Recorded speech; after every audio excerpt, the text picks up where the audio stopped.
ये जो शुरू करूँगा, आपने अगर हमारे पहले राष्ट्र कवि हुए हैं, किसी को मालूम है? या तो विद्यार्थी बैठे हैं ना कुछ, सबसे पहले राष्ट्र कवि हुए मैथिली शरण वो, तो उनकी जो पंक्तियाँ थी, हम कौन थे, क्या हो गए और क्या होंगे अभी, आपको विचारें आज मिलकर ये समझ। हम मानव हैं और मानव बनता है, मानव कहाँ से बनता है? मनन से। और कहते हैं कि लाखों वर्षों से मानव चलता चलता चलता चलता हम आज ऐसी जगह आकर के खड़े हो गए हैं कि हमें आश्चर्य होता है कि क्या यही मानव है, यही हमारी प्रगति है। इसी के लिए हमने अपने हजारों हजारों हजारों लाखों लाखों करोड़ों करोड़ों करोड़ जन्म दिए। क्या यहाँ करके ही हम रुक जाएंगे? ये हम अपने लिए क्या कर रहे हैं? दो रास्ते हमारे सामने खुले होते हैं, दैवी समता और आश्रय समता। पर हम कहाँ जा रहे हैं? हमने क्या किया है? कैसा हमने वातावरण पैदा किया? जैसे अभी विनोद बता रहा था ना, ये हमारी उपलब्धि क्या है? इसलिए हमें ये सोचने को मजबूर, कौन थे, क्या हो गए और क्या होना है। ये अब एक बिल्कुल एक बटन दबाने से ये जो हमारी पृथ्वी है उड़ जाएगी। इसलिए बहुत सोच समझ कर हमें आगे चलना है और सबसे ज़्यादा ध्यान कहाँ देना है? हमारे भविष्य पर। हमारे भविष्य की पीढ़ी जो है, हमारा जो आने वाले संतति है, अगर उसकी तरफ हम ध्यान नहीं देंगे तो हम खत्म हो जाएंगे। अब स्वास्थ्य की ओर, और इसका जो विचार मिलता है अर्थ योगानु अर्थ। अगर आपने आजकल योग की बहुत चर्चा होती है ना, अष्टांग योग, पतंजलि योग दर्शन में जो पहला सूत्र शुरू होता है अर्थ योगानुशासन। योगानुशासन, योग का अनुशासन। अर्थ, ये अर्थ काहे के लिए आया? ये अब क्यों आया है? अर्थ हम कहाँ से शुरू करते हैं? मेरी बात समझ रहे हैं ना? जब हम कहते हैं ना अब, जब अब कहते हैं तो इसका मतलब क्या है? इससे पहले कुछ होना चाहिए, तभी तो आगे चलेंगे ना। अर्थ अब कब कहेंगे? जबकि पीछे कुछ है।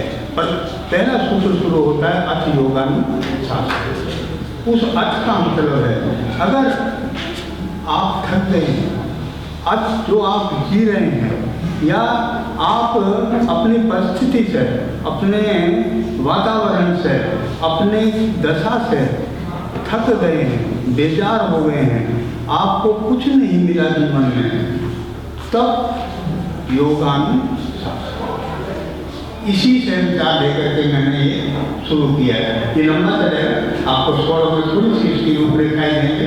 अर्थ योगानुशासन। अब स्वास्थ्य की ओर, इस अब को थोड़ा सा देख लें। ये अब क्यों चाह रहे हैं हम? क्या हो गया है कि जो हमें स्वास्थ्य चाहिए? इसका मतलब अब तक नहीं था। इसको अगर 2-4 चीजें हम देखेंगे तो हमें पता लगेगा, हमें ध्यान में आएगा कि वास्तव में हम जितना कर रहे हैं, बड़े बड़े जितने भी हमारे नर्सिंग होम खोल रहे हैं, बड़े बड़े डॉक्टर बढ़ रहे हैं, बड़े बड़े दवाइयाँ भी खोल रही हैं, बड़ी बड़ी कंपनियाँ खुल रही हैं, अरबों का व्यापार हो रहा है, सब कुछ हो रहा है, पर हमें क्या मिल रहा है इस पास? अब हुआ क्या है? हम कहाँ से चले थे? चलते चलते चलते चलते पहले क्या है? रासायनिक आए। पहले आपको मालूम है तो पहले खेतों में क्या डाला जाता था? जैविक खाद डाली जाती थी, गोबर का खाद डाला जाता था। उसी से हमारी खेती होती थी, उसी से हमारे पेट बढ़ते थे, उसी से जानवर बढ़ते थे, उसी से हमें दूध मिलता था, है? गाय होती थी, भैंस होती थी, बैल होते थे। तो उससे आकर के आज़ादी के बाद ये रसायन का चक्कर चला, रासायनिक चीज़ों का चक्कर चला, रासायनिक जिसको हम कहते हैं। इस रासायनिक से चलते चलते इस 50 साल में हम कहाँ से चले गए? उसके बाद क्या आया? विकिरण आया, रेडिएशन आए, जो अल्ट्रासाउंड, आजकल तो आपको सबको मालूम होगा, अल्ट्रासाउंड है, एक्सरे है, ये सब क्या है? विकिरण है, रेडिएशन है, बहुत ही सूक्ष्म तरंगें हैं जो हमारे चारों तरफ घूमती रहती है। रासायनिक से कहाँ गए? विकिरण पर आ गए, रेडिएशन पर आ गए, और इससे आगे कहाँ चले? एटम बम, हाइड्रोजन बम, और अब न्यूट्रॉन बम पर आ गए। यही हमारी प्रोग्रेस है, यही हमारी प्रगति है इस रासायनिक से। अब हम कह रहे हैं कि खेतों में, पौधों में इनको बंद कीजिए, जैविक खाद डालिए। इस 50 साल में क्या हो गया था? क्यों हमने नहीं सोचा? अब फिर वही लौट रहे हैं। पर क्या वास्तव में लौट रहे हैं हम? तो ये हमारी प्रगति है। अब रासायनिक से रेडिएशन, रेडिएशन से एटम बम, हाइड्रोजन बम और न्यूट्रॉन बम। शायद आपने न्यूट्रॉन बम के बारे में नहीं सुना होगा। न्यूट्रॉन बम की सबसे बड़ी विशेषता है, इसके बाद सब कुछ रहेगा। एक्चुअली होता क्या है, जब भी हाइड्रोजन बम या एटम बम पड़ता है, सब समाप्त हो जाता है, सब खत्म हो जाता है, विध्वंस हो जाता है। पर इससे क्या होता है? इससे सब बिल्डिंग रहेंगी, सड़कें रहेंगी, जो भी जीवन नहीं है सब कुछ रहेगा। सिर्फ एक चीज नहीं रहेगी, जीवन नहीं रहेगा। ये हमारी सोच है। इसी को हम मानव कहते हैं, इसी को हम मनुष्य कहते हैं, इसी को हम मननशील व्यक्ति कहते हैं, जिसको हम कहते हैं हमने किताबों के पन्ने भर दिए। ये हमारी उपलब्धि है। एक जमाना जब हमारे उपनिषद है, वेद आए, आज हमें क्या मिल रहा है? ये रेडिएशन मिल रहे हैं, ये काम जैसे होता है ना, काम खोल डीजे बज रहे हैं, जहाँ बजते चले जा रहे हैं। अगर यही प्रगति है तो हमें तो सोच करके रोकना पड़ा। ये हमारी अब की स्थिति है।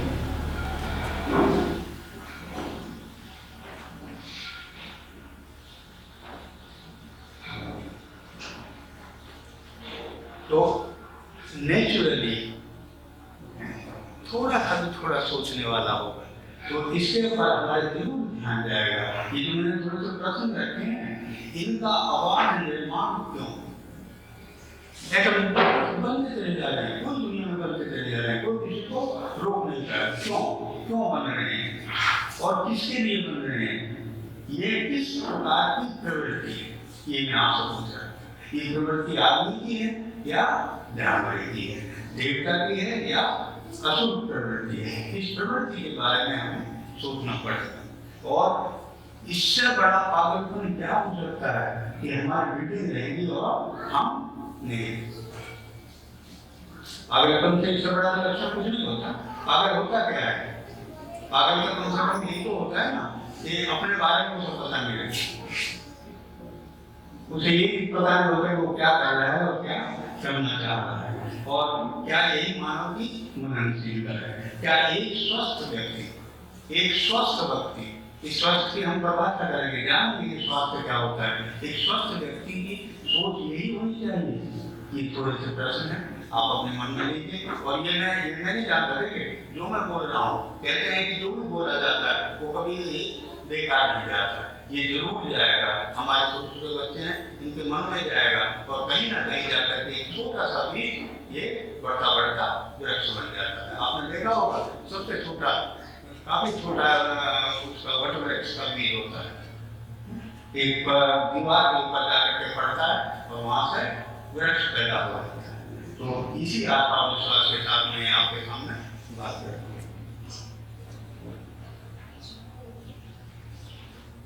अब आते हैं अब स्वास्थ्य की इस सब के तरफ थोड़े से एक तो मैं आपको एग्जाम्पल दूंगा, उदाहरण दूंगा छोटे छोटे से।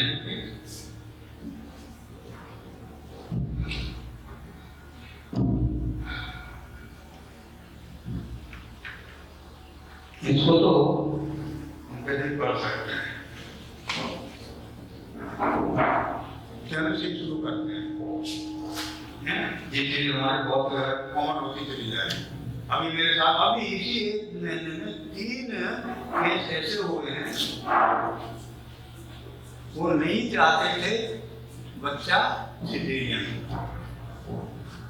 तीनों नहीं चाहते थे, पर जबरदस्ती उनको सिजेरियन किया गया, ऑपरेशन से बच्चा।